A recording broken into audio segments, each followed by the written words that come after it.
I've done a lot of stuff in my life at an early age, and I never thought I'd live this long. You got to learn the edge. There's nothing like it. It's consistency. This truck has not DNF'd in 2 years. Sometimes I take a few years off, but I always come back to it.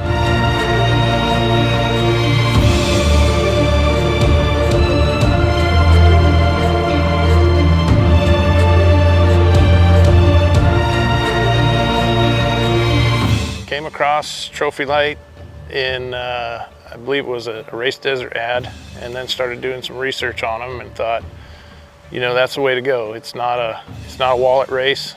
Every truck is the same, and that's what I wanted. I wanted something that was a driver's class, that we could go out and be competitive, and found this truck, came and talked to Jeff and Travis, and it was the championship truck from the year before, and I thought, that's what we need. We need a winning truck, and we needed all the help we could get. The very first race we did was the Parker 425 last year, and Jeff's guys pitted for us. They weren't any help with taking the pressure off because they kept giving me a hard time saying, this truck's been on the podium every race. It's last year's championship truck.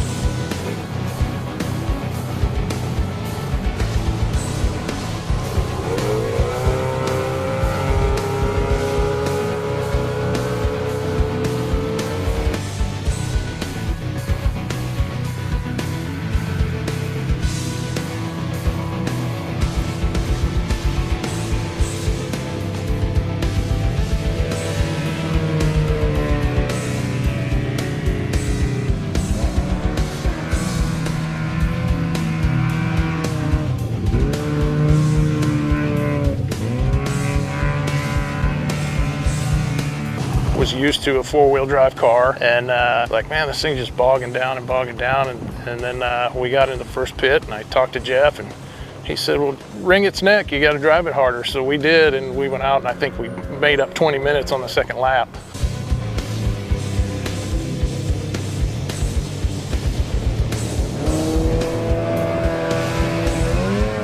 Once Jeff said, you know, give it hell, we did, and then we figured it out that you gotta drive it like a two-stroke motorcycle and keep it up on the pipe.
We had some attrition that got us a third place finish, so it worked out. We kept it on the podium for that one.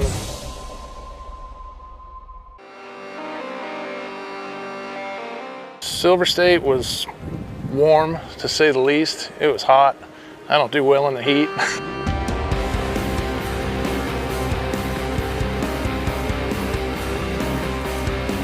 But we get out there and gave it hell. We led the race for quite a while.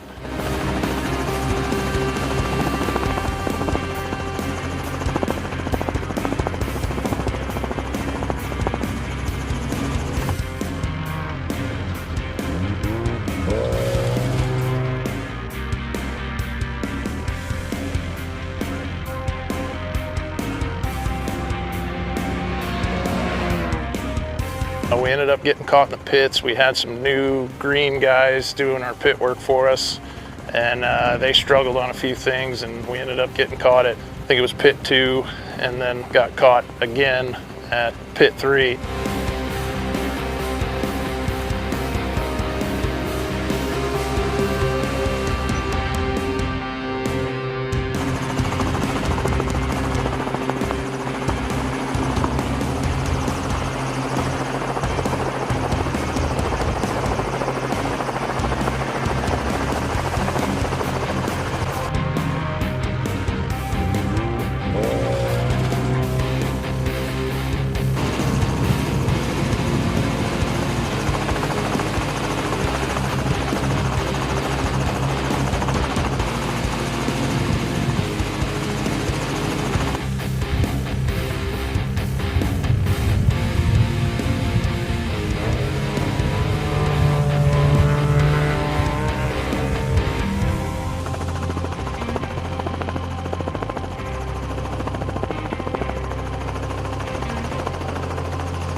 then they cut the race short. We were hoping to make up some of that time with the remaining distance, but with the fire, they cut the race short, so we ended up third on that one. Pretty close behind the other two guys.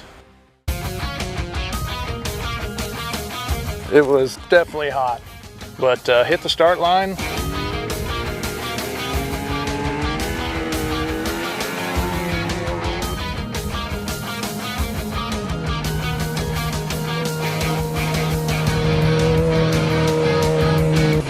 Everybody was having fuel issues, which these things are known for boiling fuel.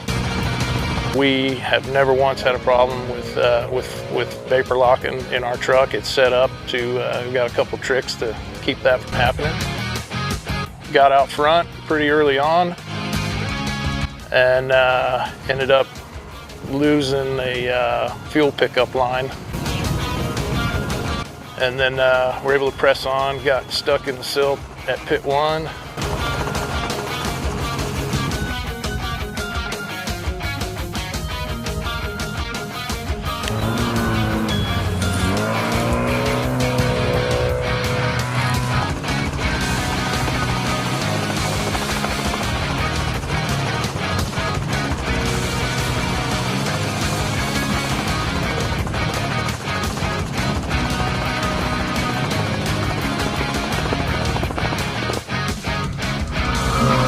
By about pit 6 or 7, we were able to regain the lead spot.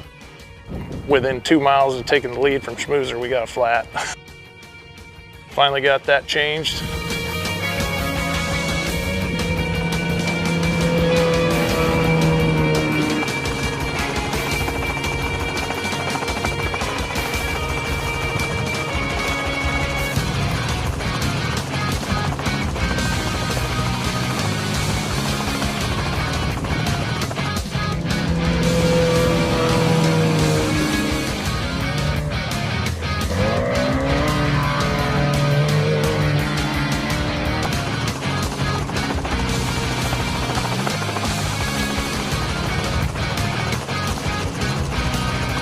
I think it was pit 8 or 9. Mike Leslie got in the truck and they didn't make it very far, and the drive shaft started to come apart on them. I must have handed them a bad truck, not knowing.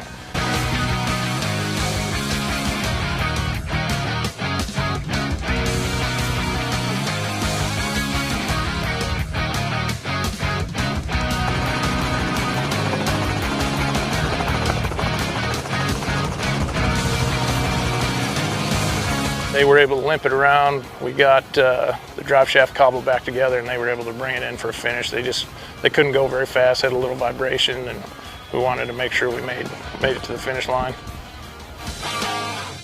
You know, Mike's been out of racing for a long time, and we need help with our pits, and we thought, what a better guy to have than Mike Leslie come in and try to straighten everybody out, and he did.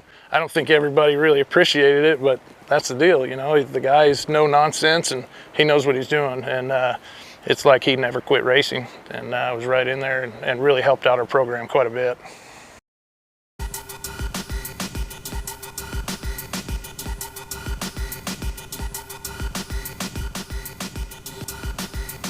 You're all right. Captain Whitt coming in for his final lap.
Day one of the Blue Water Challenge was tough. The dust was unbelievable. Even in the Python, it was horrendous. You know, all the spectators are within 20 feet of the course and couldn't see anything.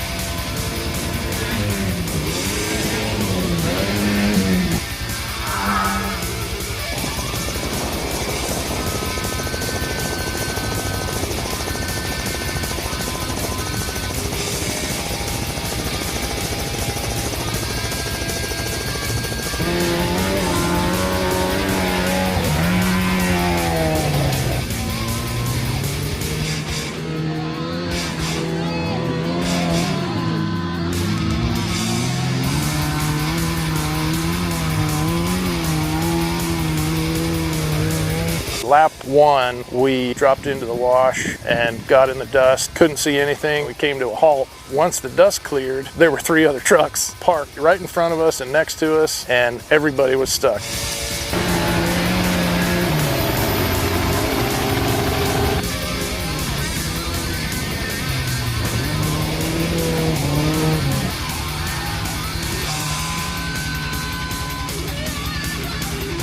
Finally, our team and the other Trophylite team got out.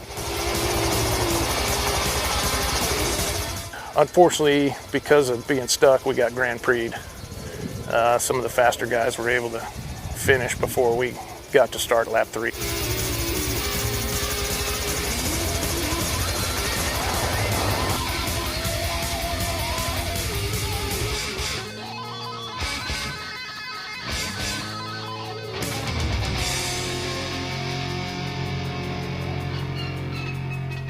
Day 2, we had a much better day. I believe we ended up 3rd, but because of the Grand Prix finish the day before, it put us out of contention on that one. We decided we're gonna go ahead and finish the Trophylite points season because we wanna try and go for the championship. Jeff had the idea, we'll put Luke in there, and I'll do a lap and get a pre-run, and Luke will get an opportunity to jump in a desert truck. See if it's something that he wants to keep doing, and we were thrilled to have him in there because I know he's fast, I know he can drive.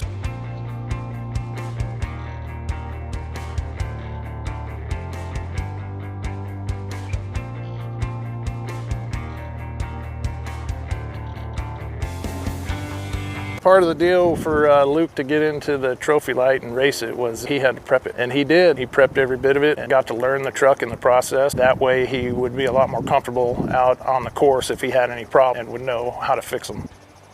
That's the way it goes. You got to earn your ride, and he did.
Knew we'd get the truck around the course, and unfortunately our truck wasn't running worth a darn, so I don't think any of us had much fun, but we got the job done.